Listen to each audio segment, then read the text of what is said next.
സമൂഹത്തിലെ അനീതികൾ തുടച്ചു നീക്കാൻ വേണ്ടി യുവാക്കൾ ഇറങ്ങി പുറപ്പെടുമ്പോൾ ഫോർ ദ പീപ്പിളിൽ 4 പേരും ചേർന്ന് ഒരു ഹീറോ ആണെങ്കിൽ കൂടെ അതിലൊരു കുറച്ച് കമ്പാരിറ്റീവ്ലി ഒരു ലീഡർഷിപ്പ് ക്വാളിറ്റി ഉള്ള ഒരാൾ വേണം. അതായിരുന്നു ഞങ്ങളുടെ കാസ്റ്റിങ്ങിൽ ഏറ്റവും ബുദ്ധിമുട്ടുണ്ടാക്കിയൊരു കഥാപാത്രം.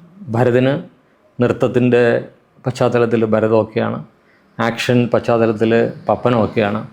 ഇനി വേണ്ടത് ഈ ഗ്രൂപ്പിൻ്റെ ഒരു ലീഡറിനെ പോലെ തോന്നുന്ന, എന്നാൽ വളരെ ശക്തമായ അവൻ്റെ നോട്ടങ്ങളിലൊക്കെ ഇവർ പോലും ഭയപ്പെട്ടു പോകുന്ന പോലെ അല്ലെങ്കിൽ അനുസരിച്ച് പോകുന്നത് പോലുള്ളൊരു ആജ്ഞാശക്തി ഉണ്ടാവണം. അങ്ങനെ കുറേ അധികം ഫോട്ടോസ് ഞങ്ങൾ നോക്കി, പലരെ വിളിച്ച് കണ്ടു. ഞങ്ങളുടെ പനമ്പലനാറിലെ ഓഫീസിൽ പലരും വന്നതിൻ്റെ കൂടെ അരുൺ എന്നൊരു ചെറുപ്പക്കാരൻ വന്നു. അരുൺ വരുമ്പോൾ തന്നെ അവൻ്റെ ഒരു എക്സ്പ്രഷൻസൊക്കെ മൊത്തത്തിലൊരു ഇൻഡിഫറൻ്റ് ആയിരുന്നു. ഞാൻ സാബിനോട് ചോദിച്ചു, അപ്പിയറൻസ് അവൻ്റെ കണ്ണ് ഭയങ്കര ഷാർപ്പാണ്, പക്ഷെ അവനൊരു എന്താണ് വലിയ താല്പര്യമില്ലാത്ത രീതിയിലാണ് എനിക്ക് തോന്നിയത്. കാരണം തന്നാൽ മതി, ഇഷ്ടമുണ്ടെങ്കിൽ ഈ ചാൻസ് തന്നാൽ മതി എന്നുള്ള രീതിയിലുള്ള ഒരു എക്സ്പ്രഷനാണ് അവനുള്ളത്. അത് പിന്നീട് ഞാൻ മനസ്സിലാക്കി, അത് അവൻ്റെ ഒരു ബേസിക് നേച്ചറാണ്. പക്ഷേ ആ നേച്ചർ നമുക്ക് ഗുണം ചെയ്യില്ലേ? ഞാൻ സാബിനോട് ചോദിച്ചു. കാരണം അവൻ്റെ ആ ഇൻഡിഫറൻസും അല്ലെങ്കിൽ അവൻ ശ്രദ്ധിക്കുന്നില്ല എന്ന് തോന്നുകയും അതേസമയം അവൻ ശ്രദ്ധിക്കുകയും ചെയ്യുന്നു. സിറ്റുവേഷൻസൊക്കെ അങ്ങനെ ആക്കിയാലോ, അല്ലെങ്കിൽ അതാണ് അവൻ്റെ ആ കഥാപാത്രത്തിൻ്റെ ലീഡർഷിപ്പ് എക്സ്പ്രഷൻ അതാക്കിയാലോ? അങ്ങനെ ഞങ്ങളൊരു തീരുമാനം എടുക്കുന്നു. അതിലെ പ്രധാന കഥാപാത്രം അല്ലെങ്കിൽ 4 പേരിൽ ആ ലീഡർഷിപ്പ് ക്വാളിറ്റിയുള്ള അല്ലെങ്കിൽ എല്ലാവർക്കും നിർദ്ദേശം കൊടുക്കുന്ന കഥാപാത്രമായിട്ട് അരുണിനെ കാസ്റ്റ് ചെയ്യാൻ തീരുമാനിക്കുകയാണ്. അപ്പോൾ അരുണിൻ്റെ പ്രത്യേകത ഞാൻ ഈ പറഞ്ഞതുപോലെ തന്നെ അവൻ്റെ കണ്ണുകൾ വളരെ ഷാർപ്പാണ്. നോർമൽ ലുക്കിൽ നിന്ന് ഒരു സൈഡിലേക്ക് അവൻ ഒരു ഗ്ലാൻസ് പോകുമ്പോൾ തന്നെ അതിന് ഭയങ്കര ഒരു ഫീലുണ്ട്.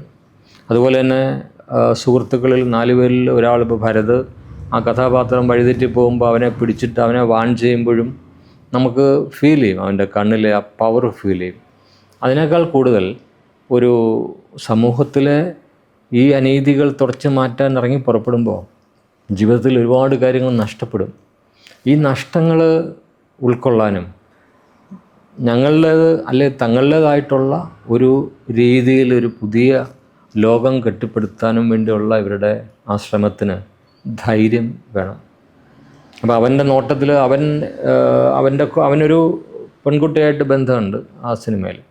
പക്ഷേ ആ കഥാപാത്രമായിട്ടുള്ള കണക്ഷൻസൊക്കെ അവൻ സെക്കൻഡറി ആയിട്ടൊക്കെ കാണുന്നുള്ളൂ. കാരണം അവൻ്റെ മുഴുവൻ ലക്ഷ്യവും ഈ മാറ്റമാണ്.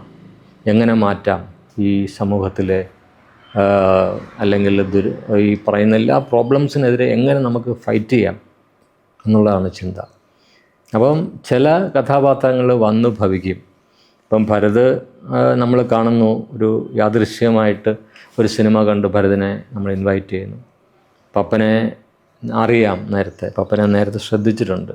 പക്ഷേ അരുണിൻ്റെ കഥാപാത്രം അത് വന്ന് ഭവിച്ചേ പറ്റൂ.